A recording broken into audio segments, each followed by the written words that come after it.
করুণার মূর্তি গুরু কৃপা পূর্ণ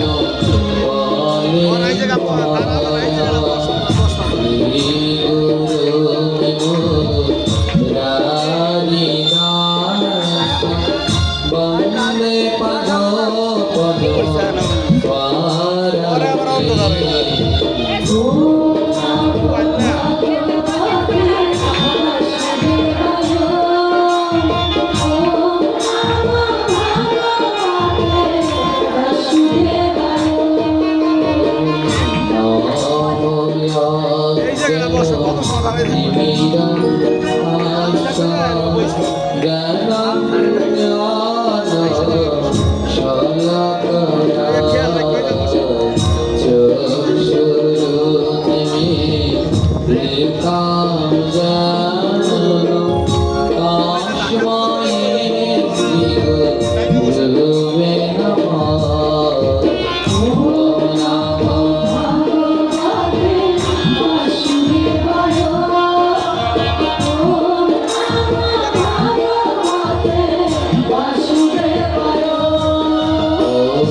कन्ना महाप्रभु के परमेश्वर भगवान श्री कृष्ण चंद्र की श्रीमती राधा ठाकुरानी की हरि कथा की समवेत गौर भक्तवृंद की जय जय श्री साई गौर प्रेमानंद।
সুখদেব করেছে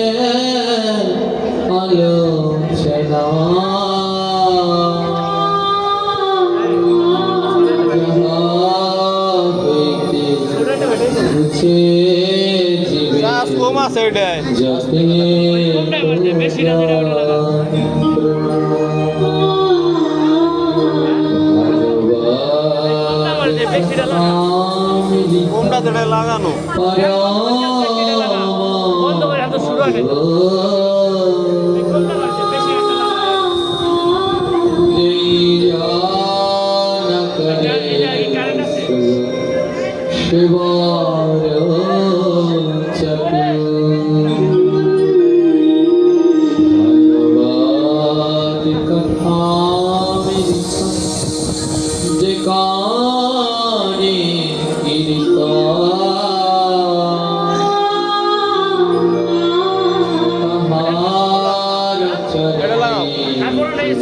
বড় নাই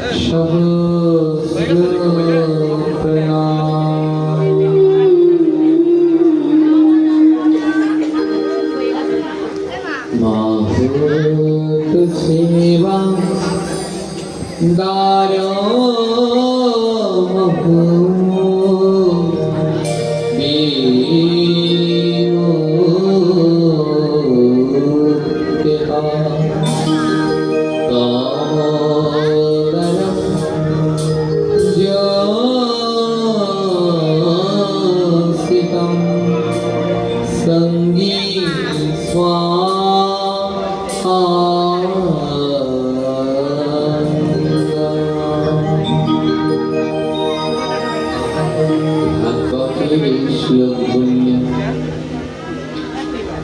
মহত সেবা দারো মুক্ত বিমূর মুক্তি। এই জগতে আমাদের মুক্তির দ্বার কে খুলতে পারে? ভাগবতের এই শ্লোক বললে এই জগতে আমাদের মুক্তির দ্বার যদি কেউ খুলে দিতে পারে তাহলে সে হলো সাধুগুরু বৈষ্ণব। আমাদের মুক্তির দ্বার তোমার একের পর এক অপরাধ, একের পর এক অন্যায়, একের পর এক ব্যভিচার আমরা করেই যাচ্ছি। এ থেকে যদি আমাদের মুক্তির দ্বার কেউ খুলে দিতে পারে সে হলো সাধুগুরু বৈষ্ণব। সে হলো সাধুগুরু বৈষ্ণবের সেবা। ভক্তের সেবা করলে, বৈষ্ণবের সেবা করলে আমাদের মুক্তির দ্বার খুলবে। আজকেকার আমরা সেই পরম পবিত্র এক মহতী বৈষ্ণব সেবায় সমবেত হয়েছি। আর এখানে আমরা কেন আসলাম? এখানে আজ আমরা কিসের জন্য আসলাম? আমাদের বাড়িতে সুন্দর বিছানা ছিল, ফ্যান পাখা ছিল, নরম বিছানায় বসে পাখার বাতাস খেতে পারতাম, আনন্দে কাটাতে পারতাম। কিন্তু সেই সব ত্যাগ করে আমরা এখানে এসেছি। উদ্দেশ্য কি? মুক্তি চাই। এই সংসার এক যন্ত্রণার কারখানা। এখানে যতই আপনি আনন্দে থাকার চেষ্টা করুন, এই সংসার কাউকে আনন্দে থাকতে দেয় না। একটা যন্ত্রণা শেষ হয় তো আবার আরেকটা শুরু হয়ে যায়। তো সেই সংসার নামক যন্ত্রণা থেকে মুক্তি লাভ করবার জন্য আজ আমরা এখানে এসেছি। আজ আমরা সবাই এখানে ছুটে এসেছি। অনেকজনে ফোন করেছে,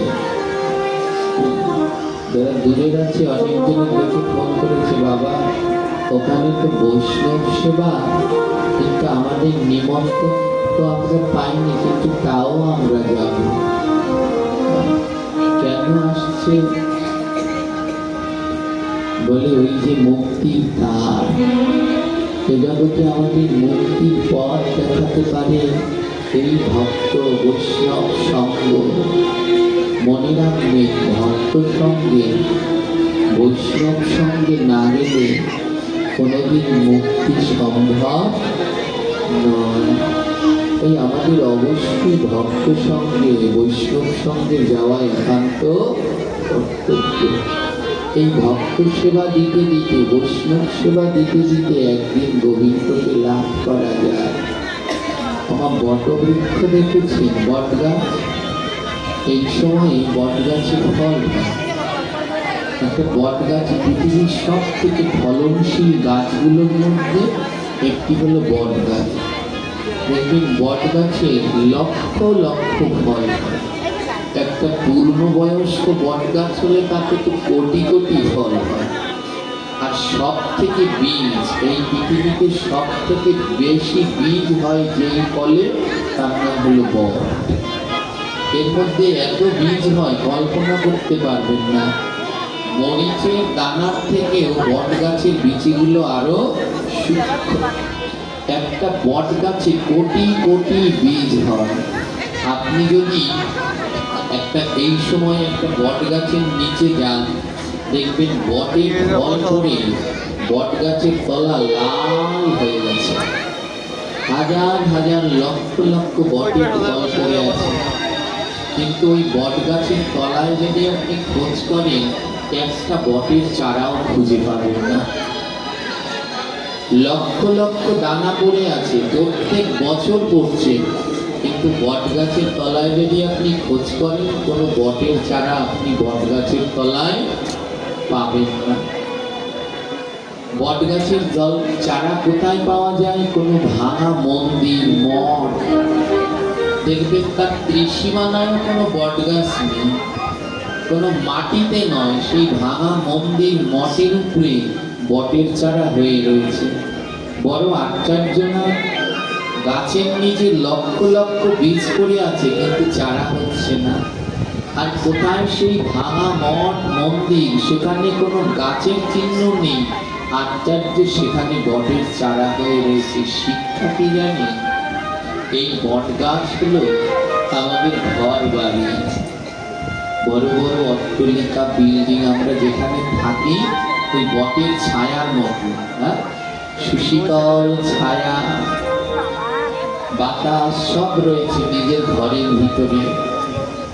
বট গাছের গোড়ায় যেমন, বটবৃক্ষের নিচে যেমন হাজার অনুসন্ধান করলেও বটের চারা খুঁজে পাওয়া যায় না, আপনার বাড়িতে তদ্রূপ অনেক সুখ আছে, শান্তি আছে, ওর ভিতরে থাকলে কোনোদিন আপনি কৃষ্ণকে পাবেন না। বলে কৃষ্ণকে পেতে হলে, ওই বটের চারা পেতে হলে যেমন বটের ছায়ার ভিতর থেকে বাইরে যেতে হবে, আর গোবিন্দকে পেতে হলে নিজের ঘরের সুখ থেকে বাইরে যেতে হবে। বটের চারা পেতে হলে যেমন কোনো ভাঙা মঠ মন্দির খুঁজতে হবে, তার উপরে গিয়ে বটের চারা পাবে। আর এই জগতে কেউ যদি গোবিন্দকে পেতে চান, নিজের ঘর ছেড়ে সাধু সঙ্গে যান, ভক্ত সঙ্গে যান। সাধু সঙ্গে গেলে গোবিন্দ।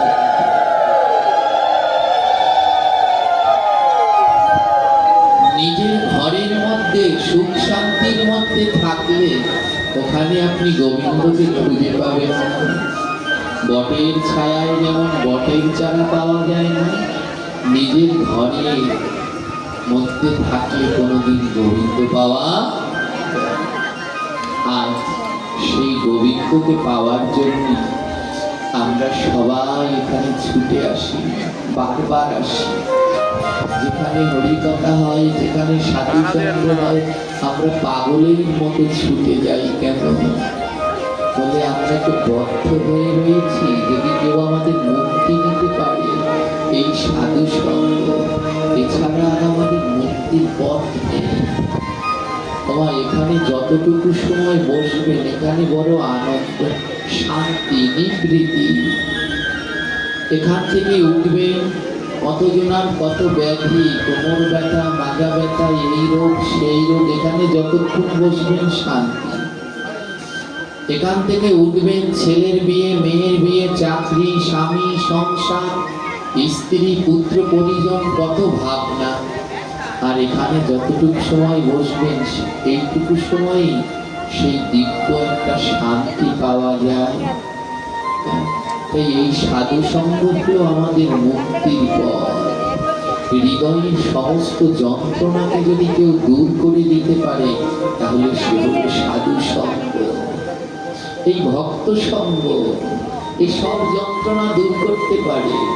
এই জগতে যারাই আমরা সংসার করছি, সবাই একটা না একটা যন্ত্রণায় জ্বলে পুড়ে উঠছি। কেউ বলতে পারবে না আমি শান্তিতে আছি। সবাইকে ভগবান একটা না একটা জ্বালা দিয়ে দিয়েছে। বলে যদি শরীরের ভিতরে জ্বালা হয়, যন্ত্রণা হয়, কি করা যায়? এই যে দেখুন, এখন ভগবানের একটা উৎসব চলছে। উৎসবটার নাম হলো চন্দন যাত্রা। আপনারা করেন তো? অক্ষয় তৃতীয়া থেকে 21 দিন পর্যন্ত ভগবানের শ্রীঅঙ্গে চন্দন লেপন করতে হয়, কারণ গোবিন্দের গায়ে জ্বালা করে। যদি এই সংসারে থেকে কারো গায়ে যন্ত্রণা থাকে, হৃদয়ের মধ্যে যন্ত্রণা থাকে, মহাজন বললেন একটা কাজ করো, চন্দন হলো বড় শীতল, খুব ঠান্ডা বস্তু হলো চন্দন। কারো ভিতরে যদি যন্ত্রণা থাকে, চন্দন বেটে গায়ে লাগা, দেখবে যন্ত্রণা যাবে, জ্বালা দূর হবে। ভক্ত বললেন চন্দনে যদি না যায়, বলে তাহলে চন্দনের সাথে একটু কর্পূর মিশিয়ে দিও। চন্দন আর কর্পূর একসাথে দিলে আরো ঠান্ডা হয়। তো দুটো একসাথে মিশিয়ে প্রলেপ করে গায়ে লাগিয়ে দেখবে তোমার গা শীতল হবে। বলে তাতেও যদি না যায়, বলে ওর মধ্যে দুটোটা অগরু দিয়ে দিও। অগরু চেনেন তো? ওটা আরো ঠান্ডা। বলে চন্দন, কর্পূর, অগরু তিনটি মিশিয়ে একসাথে গায়ে লাগিয়ে দেখবে তোমার গা শীতল হবে। বলে তাতেও যদি না হয়, বলে তাতেও যদি তোমার জ্বালা দূরে না যায়, অগরু, চন্দন, কর্পূর এই তিনটা মিশিয়ে কোনো নদীর পাড়ে গিয়ে পূর্ণিমার রাতে বসবে। দেখবে নদীর ঠান্ডা বাতাস আর অগরু, চন্দন, কর্পূরের মিশ্রণ তোমার শরীরকে শীতল করবে। বলে তাতেও যদি না যায়, তাতেও যদি আমার যন্ত্রণা না যায়, ওই নদীর পাড়ে গিয়ে বসলাম চন্দন কর্পূর মেখে, তাতেও যদি আমার যন্ত্রণাটা না যায়। মহাজন বললেন এতেও যদি যন্ত্রণা না যায়, তাহলে একটা কাজ করো, তুমি সাধু সঙ্গে যেও। যদি ওই চন্দন, কর্পূর, অগরু, নদীর শীতল বাতাসেও তোমার শরীরের যন্ত্রণা না যায়, তুমি একবার সাধু সঙ্গে যে। বলে সেখানে গিয়ে কি করবো? বলে একবার ভক্তকে বুকের মাঝে জড়িয়ে ধরো। একবার ভক্তকে বুকের মাঝে জড়িয়ে ধরো, দেখবে তোমার জন্মে জন্মের যত যন্ত্রণা সব চলে যাবে। তোমার হৃদয় শীতল হয়ে যাবে। একবার সাধু সঙ্গে গিয়ে ভক্তকে জড়িয়ে ধরে দেখো,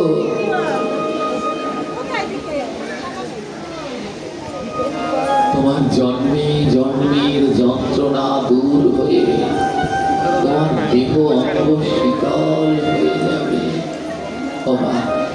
সেই যন্ত্রণা দূর করবার জন্য আমরা বারবার সাধু সঙ্গে আসি, বারবার এই ভক্ত সঙ্গে আমরা আসি।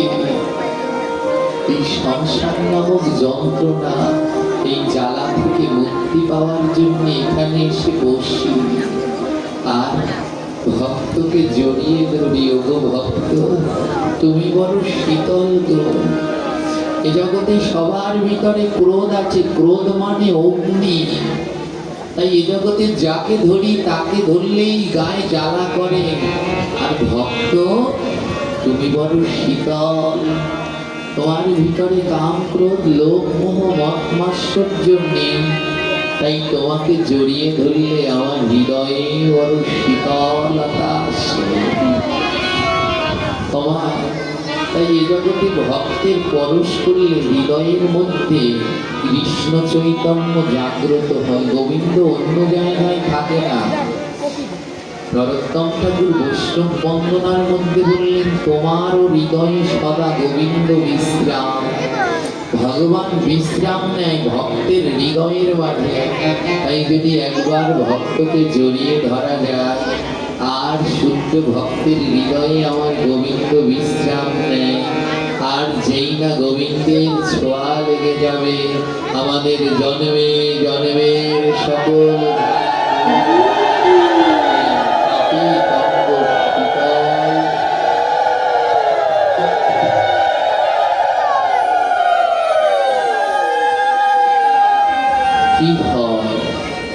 কি হয় এই ভক্ত সেবা করালে। আজ এখানে ভক্ত সেবার আয়োজন। এই ভক্ত সেবা করালে কি হয় বলে, আর কিছু হোক আর না হোক তুমি গোবিন্দ পাবে। এই ভক্ত সেবা যদি তুমি করাতে পারো, আর কিছু পাওয়ার না পাও, তুমি গোবিন্দ পাবে। যিনি ভক্ত সঙ্গ করালে তার জীবনে অনেক দুঃখ হয়, যন্ত্রণা হয়, কিন্তু অন্তিমকালে সে গোবিন্দকে লাভ করতে পারে। পুরাকালে এক ভক্ত ছিলেন, ওনার নাম ছিল ত্রিলোচন। উনি একজন পরম কৃষ্ণ ভক্ত ছিলেন। ভক্ত প্রথম জীবনে ছিলেন না মা, ব্যবসায়ী ছিলেন। সারা জীবন অর্থ রোজগার করতেন, অর্থ আর অর্থ, তার কোনো টাকা পয়সার শেষ নেই। ভুরি ভুরি টাকা পয়সা, স্বামী স্ত্রী দুজন, কোনো কিছুর অভাব নেই। কিন্তু জানেন একটা জায়গায় অভাব, ওনাদের কোনো সন্তান ছিল। কোটি কোটি লক্ষ লক্ষ টাকা, কোনো সন্তান নেই। একদিন ত্রিলোচন মনে মনে ভাবছে, এত কষ্ট করে এত অর্থ রোজগার করলাম, এতে কি হবে?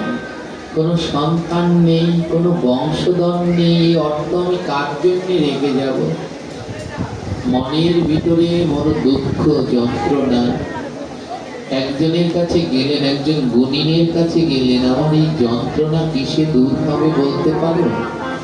গুণিন গণনা করে বললেন, ত্রিলোচন, আপনার হস্তরেখা আপনার ভবিষ্যৎ বলছে আপনার এই যন্ত্রণা কেবলমাত্র সাধু সঙ্গে গেলেই দূর হবে। আপনি একটা কাজ করুন, আপনার স্ত্রীর সহিত আপনি সাধু সঙ্গে যান। ত্রিলোচন তার স্ত্রীকে নিয়ে সাধু সঙ্গে গেলেন, ভাগবত পাঠে গেলেন। জীবনেও কোনোদিন ভাগবত পাঠ শোনেনি। এই ভাগবত পাঠ কি করে? এই ভাগবত পাঠ মানব জীবনকে পরিবর্তন করে। শত শত হাজার হাজার মানবকে পরিবর্তন করে দিল এই ভাগবত। কতজন গলায় তুলসীর মালা ছিল না, আজ এই ভাগবত কথামৃত শ্রবণ করে গলায় তুলসীর মালা পড়েছে, জীবনের পরিবর্তন হলো। কতজন জপ করতো না, আজ এই ভাগবত শ্রবণ করে তারা জপের মালায় জপ করছে। কতজন গীতা পাঠ করতো না, আজ এই ভাগবত শ্রবণ করে তারা গীতা পড়ছে। কতজন নেশায় ডুবে থাকত, আজ এই ভাগবত শ্রবণ করে তারা নেশা ত্যাগ করেছে। কতজন অখাদ্য খেত, আজ এই ভাগবত শ্রবণ করে তারা সদাচারী প্রসাদ বুঝি ভক্তি জীবন পালন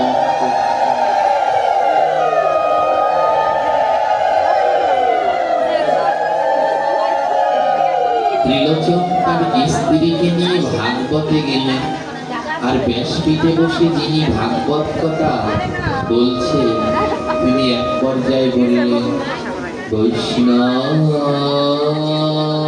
সেবা বিনা নিস্তার পাইছে,